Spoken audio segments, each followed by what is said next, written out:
Boa noite, Coronel Fragapane. Boa noite, Marta. Boa noite a todos que nos assistem.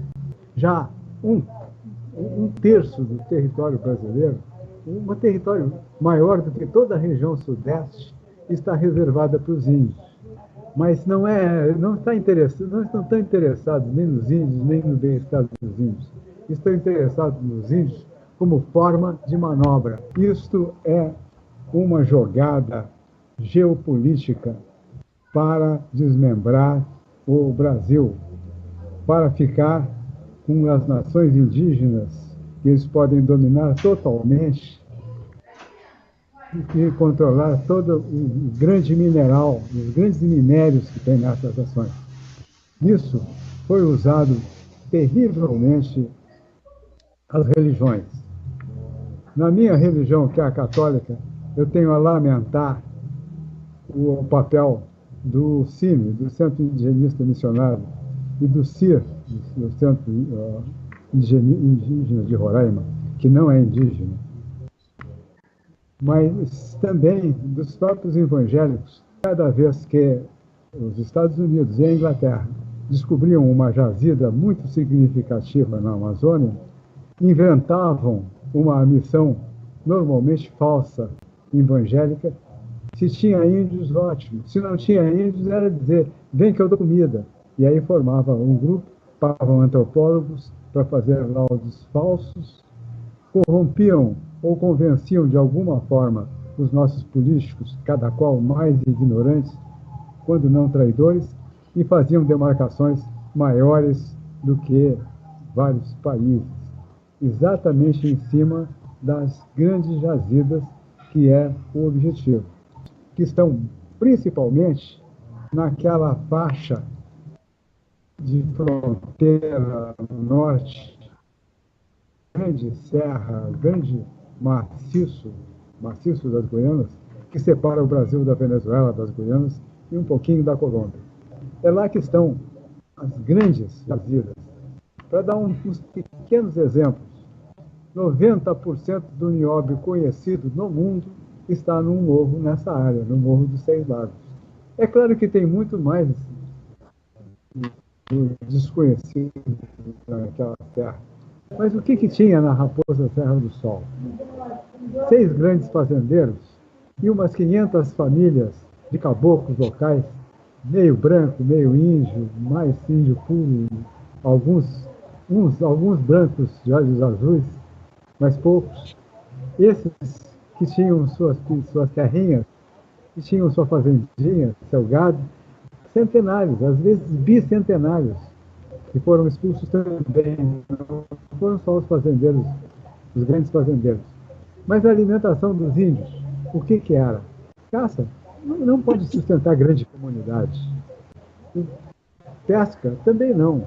Agora, aqueles canais de irrigação, além dos empregos que tinham, os canais de irrigação caíam muito grão de arroz nos canais.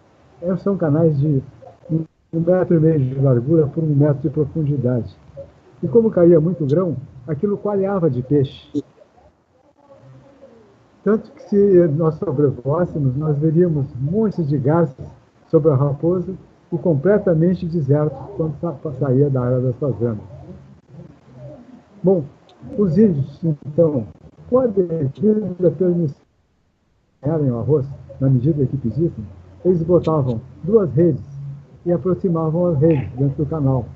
Isso fazia que não pescassem, colhessem peixes. Os canais de irrigação secaram. Mesmo os córregos que tinham podem sustentar uma família, mas não uma comunidade. Isso é que veio trazer a fome. Na verdade, eu desconfio que se houver alguma ONG inocente, é muito pequena, porque elas são, inclusive, criadas e mantidas pelo próprio governo da Inglaterra. No nosso governo corrupto que eu quero dizer, é da era PT e anterior também da era PT, as ONGs e OCIPs, com terceirizações, levavam muito dinheiro e pouca saúde. O Conselho Mundial das Igrejas, de sede em Londres, que, na verdade, é só uma organização que usa as igrejas para fazer o jogo. A cúpula financeira mundial que se reúne em Londres e, às vezes, no tal de Castelo de Bilderberg, lamentavelmente, os nossos governos, que vêm de longe, não estão ouvindo os órgãos de inteligência, os órgãos de informação, estão deliberadamente traindo. Isso a partir da Yanomami com Collor, prosseguindo com o Fernando Henrique, com o Lula, e um pouco menos de escala com a Dilma. É um plano mundial de domínio de certas potências, ou às vezes, como se diz, domínio de uma comunidade financeira internacional, para se apoderar dos recursos que começam a escassear no mundo. Os índios são apenas peças de manobra. A FUNAI é um órgão traidor, completamente traidor. Não tem nada de bom na FUNAI, precisava ser eliminada de uma vez por todas. Se obrigado a fazer agricultura, na cultura original deles, eles podem morrer de tristeza. Mas na Raposa, estavam muito contentes fazendo agricultura. Índios que tinham fazendas, que tinham seu gado, que trabalhavam nas plantações de arroz. Acabou toda a economia. Eles tiveram que sair para Boa Vista, onde vivem em favelas e se alimentam do lixão. Bom, a questão é simples. É simples. É considerar o índio como qualquer cidadão, dar todo o amparo como qualquer cidadão, como se pode dar a qualquer cidadão. Parar com essa história toda, assim, dessas reservas. Bom, o que o senhor acha de uma intervenção cívico-militar? Porque nem este governo, nem nos governos passados, nem no próximo governo, se vier a solução política que muitos desejam aí em 2018. Ô, coronel, a casa tá um lixo. A casa tá um caos, coronel. Tá um caos, coronel. Olha as cadeias, coronel. Olha as prisões, os massacres, coronel. Isso vai vir, isso já está nas ruas do Rio. Existem casos de esfaqueamento. O governo e a estrutura da República tá podre. Não tem jeito. A gente vai ter que resetar esse país, coronel. E sem a ajuda das Forças Armadas, que tanto tem nos rejeitados através do general, pelo amor de Deus, em 64 era a mesma situação, só que agora é pior, porque nós temos o narcoterrorismo, nós temos a força da nova ordem mundial, mais do que nunca, com suas garras em cima de nós. O que nós vamos fazer, coronel?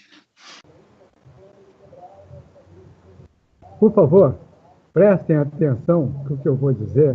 Eu nunca vi alguém dizer, mas não são boas notícias. Não haverá intervenção militar, ou pelo menos, se houver intervenção militar, vai passar para um governo civil imediatamente. Por um motivo, porque os militares estão e sempre estarão contra o comunismo, mas não querem ser subordinados aos Estados Unidos. Em 64, nós tínhamos todos os motivos que temos agora, mas ainda tínhamos o apoio, o beneplácito dos Estados Unidos, que agora não temos mais, porque eles viram que os militares põem nacionalismo nessa história. O Brasil já não tem condições jurídicas de evitar uma independência indígena. É bem verdade que essa independência não vai ser feita por leis, e sim vai ser feita por armas com sangue, se for o caso. Porque nós não vamos permitir que haja com leis ou sem leis.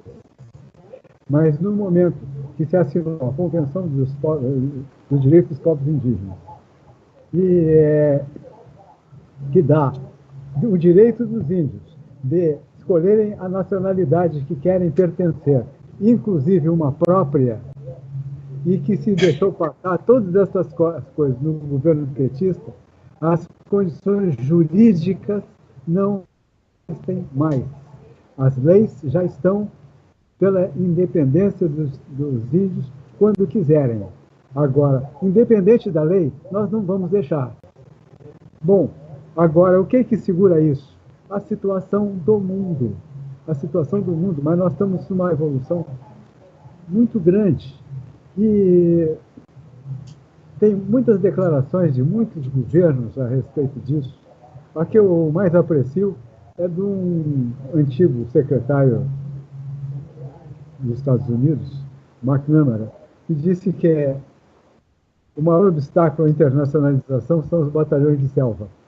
Tá bom, isso até pode ser verdade, mas nós só temos a posse real de um território quando ocupamos.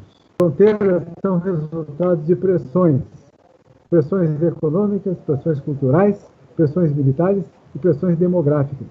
Quando tem gente, quando tem demografia, só tirando toda essa gente que pode ser tomada. Agora, sem ter gente, uma vitória decide de quem é. A situação é muito maior, muito mais longe do que tudo que está se falando aqui. Bom, mas por causa disso, uma intervenção militar será obstaculizada por todas as forças internacionais lideradas pelos Estados Unidos. Entretanto, com a eleição do novo presidente dos Estados Unidos, que diz que não vai se meter nos outros países, nós podemos aguardar um pouquinho para ver. Mas, enquanto isso, nós temos que ocupar aquela região. A caserna está nervosa, coronel. Os policiais militares estão desesperados. Os policiais civis também. A gente não aguenta mais, o cidadão está com raiva. Essa história, coronel, está mal contada. Essa história da indiferença das Forças Armadas perante esse caos que foi promovido pelos mesmos guerrilheiros e exilados que estavam lá em 64, querendo a implantação do comunismo aqui. Eles voltaram através da redemocratização do país para destruir o nosso país. E isso foi assistido pelos generais, pelos brigadeiros, pelos almirantes.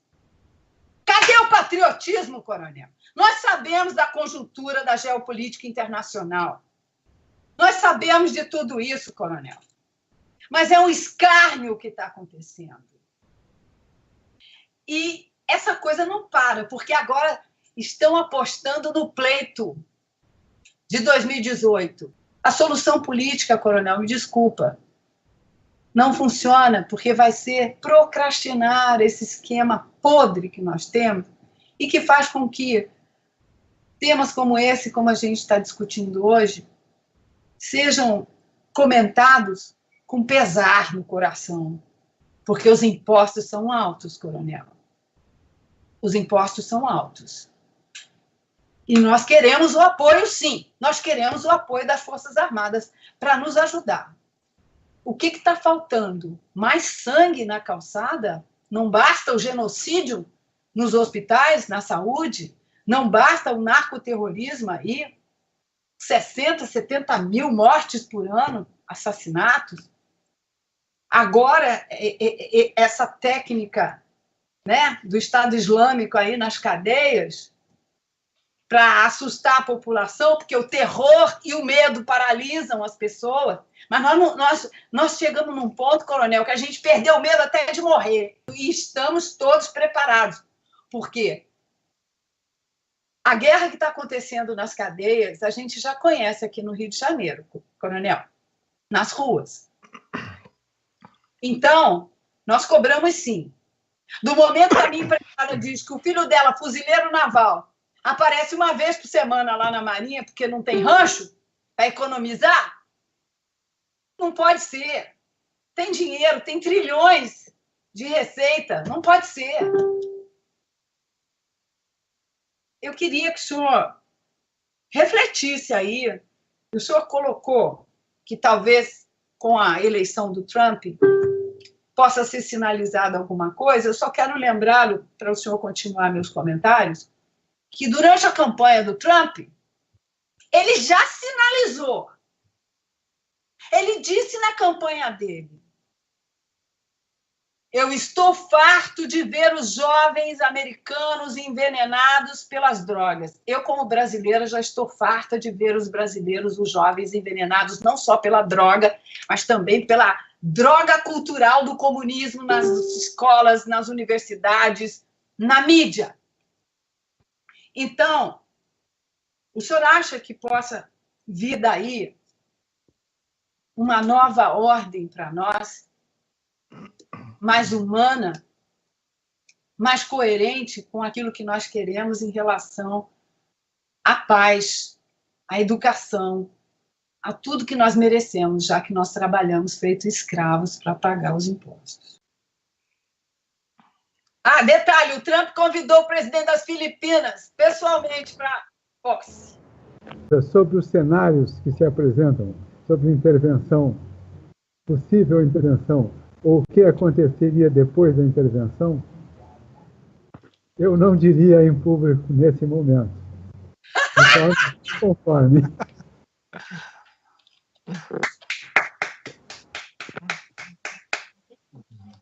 Porque intervenção não se avisa nem se improvisa, não é isso? Existem uns princípios da tática que se chamam o ataque de flanco. A forma mais burra de se atacar um tanque é pela frente. Aprendam isso. Obrigada, coronel. Pois é. E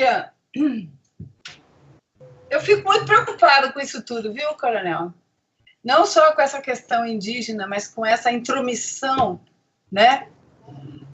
São tantos acordos aí, o Unasul, BRICS, Ursal, e a gente sabe muito bem das propriedades que estão sendo vendidas. Eu mesma conheci um americano uma vez.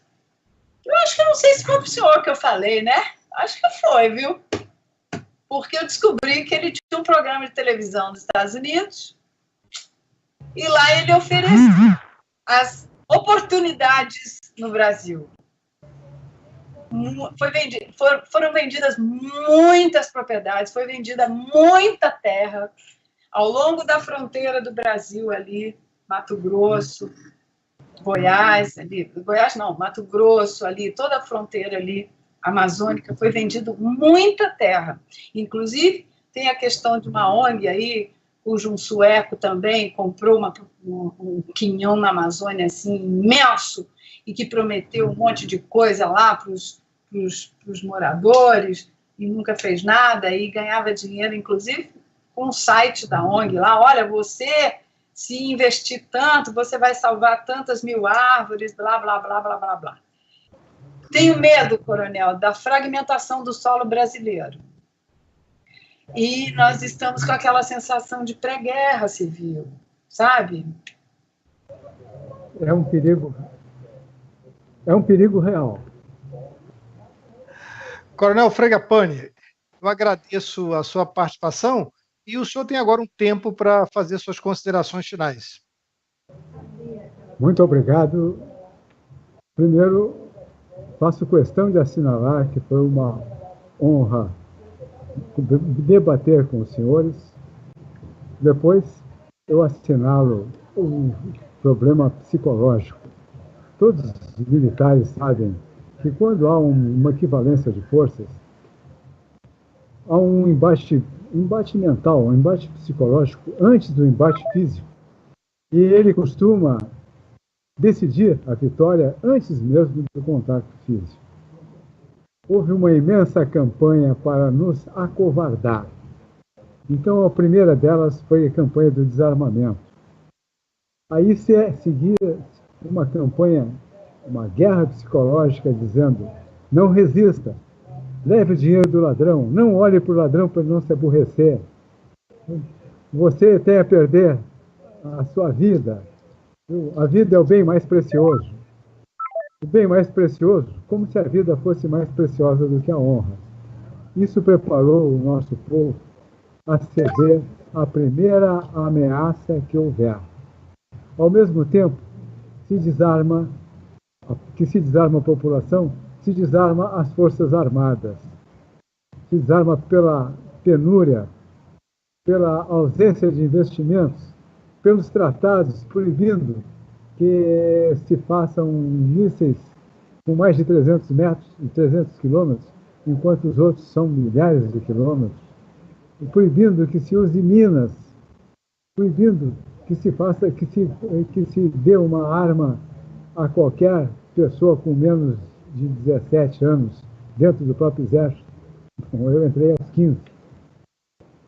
E esse desarmamento, esse acovardamento do nosso pessoal é o maior perigo que nós temos. Essa combinação de fatores nos deixa, talvez, um momento mais perigoso da nossa história. A questão indígena é um dos dados desse plano, desse movimento, dessa programação que vem de longe. Antes de mais nada, chamo a atenção para o acovardamento do nosso pessoal. Nós temos que perder o complexo de vira-lata, temos que acreditar em nós mesmos, acreditar na nossa força, na nossa criatividade, na nossa capacidade de enfrentar qualquer coisa que venha a acontecer. A verdade é que essas coisas talvez nos forjem uma nação forte. O fogo destrói a madeira, mas tempera o aço. Quando nós tivermos a prova que talvez esteja pintando que virá, nós saberemos como reagir. Vamos ter confiança em nós. Nós podemos fazer qualquer coisa, podemos enfrentar qualquer problema. Vamos acreditar em nós. Vamos em frente. E muito obrigado por tudo. E, ao dar uma boa noite, desejo que Deus os acompanhe e que sejam muito felizes em tudo que fizerem. Boa Obrigado, noite. Coronel. Boa noite. Coronel, você sabe que eu lhe amo, né? Amo sua família e agora tive o prazer de conhecer sua netinha, Giovana, que vai dar aquela assessoria maravilhosa, né, para você aí, sempre que você precisar. Eu acho que, inclusive, já fiz essa sugestão para o senhor ficou assim, cambaleando, né? Mas eu falei para ele mesmo. Olha aqui, coronel, vamos fazer o seguinte. O senhor é um dos estrategistas que mais entendem de Amazônia no Brasil. Eu acho melhor, ô coronel, o senhor falar para o pessoal aí das suas publicações. Dá para o senhor falar aí das suas publicações, por favor? Muito bem, mas eu não queria transformar isso numa propaganda, muito menos numa propaganda comercial. Mas eu estou querendo mais adicionar cursos online sobre geopolítica brasileira. Quem se interessar por geopolítica poderia ler o Geopolítica da Amazônia, um dos livros que eu escrevi. Mas para se entender a situação internacional, seria melhor aguardar a terceira edição, que deve sair agora, mais 15 ou 20 dias, do Segredo da Espionagem. Eu quis explicar a estratégia, mas para explicar a estratégia, eu tinha que explicar o que realmente aconteceu, não o que foi publicado.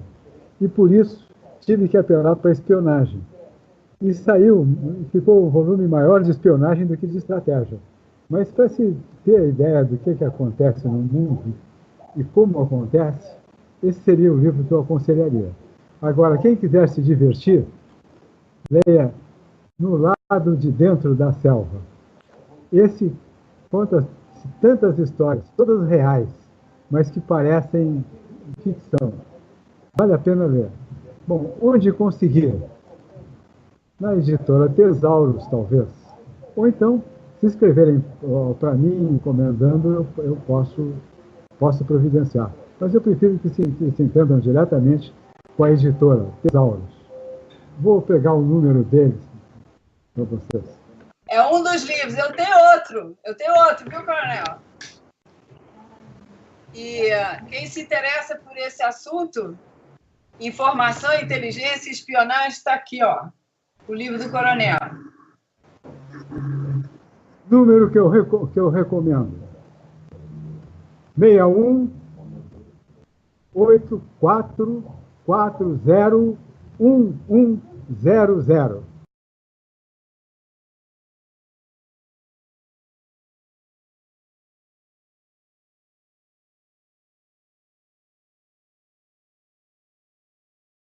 Este aqui é o livro mais divertido, do lado de dentro da tela. Mas para assuntos de geopolítica, eu recomendo os outros. Obrigado pela propaganda, não era a minha intenção. Aí o senhor precisa ser menos modesto, coronel, nós precisamos de você.